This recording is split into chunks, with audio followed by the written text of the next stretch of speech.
balamusizzaako nnyo abaana ba Katonda balungi. Kansubire nti nno muli bulungi mu linnya lya Mukama waffe Yesu Kristo omwana wa Katonda omulamu. Bambi mwenna abawayo obudde bwammwe ne muwuliriza ekigambo ky'entakayo, abalayikinga, abakomentinga, mukola ky'amaanyi, mwebale nnyo, mwebalire ddala. Ne nnyongera okubasaba asobola ansheyalingireko ate era ekigambo kya Mukama kisobole okutuuka ku bantu abalala bangi. Haleluya. Olunaku olwaleero tugenda kwebuulirirako mu ZABBULI 18 olunyiriri lwa 3. Haleluya. Watugamba nti Katonda ekkubo lye lyatuukirira. Ekigambo kya Mukama kyateekebwa. Oyo y'engabo y'abo bonna abamwesiga. Haleluya. Ekitegeeza bwe tuba twesiga Mukama, bw'oba weesiga Mukama gwe muganda wange ampuliriza, brother wange, sister wange, mukwano gwange, Mukama y'engabo yo. Haleluya. Kubanga atugambye nti y'engabo y'abo bonna abamwesiga. Naye Mukama okuba engabo yaffe, naffe ffennyini kitwetaagisa okweteekateeka mu maaso ge, kitwetaagisa oteekateeka emitima gyaffe. Haleluya. Kubanga Mukama alaba mitima. Katonda waffe alaba mu kyama, ye alaba mitima. Haleluya. Tagenda kulaba nti gundi kungulu akola watya, obanga kungulu weeyisa bulala ne mu mutima ng'olowooza birala. Katonda alaba mitima. Haleluya. Kati kyavudda tukitugambye nti no y'engabo y'abo bonna abamwesiga.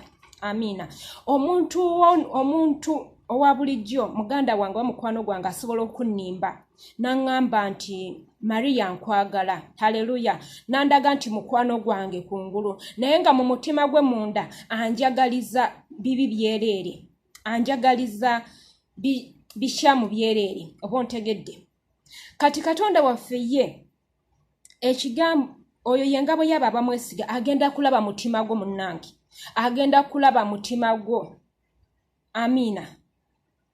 Kuno kungulu oba olaga nti weesiga Mukama naye nga munda mu mutima gwo olowooza ebikolwa ebikyamu, olowooza bintu bikyamu. Haleluya. Katonda tagenda kubeera ngabo yo.